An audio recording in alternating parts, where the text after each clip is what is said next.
Welcome to TechCaliber channel. In today's video, I'll show you how to boost GPU performance in Windows 11 laptop or desktop computers.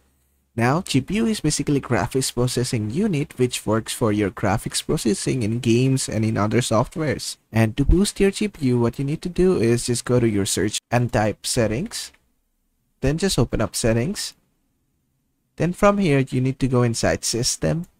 Then in system, you need to expand display.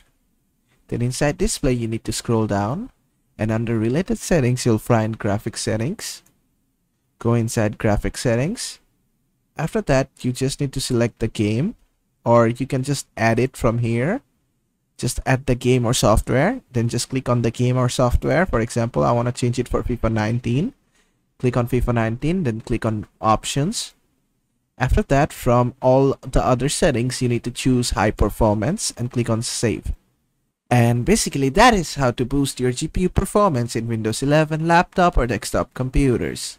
I hope this video was helpful. If it was, please give it a thumbs up and don't forget to subscribe.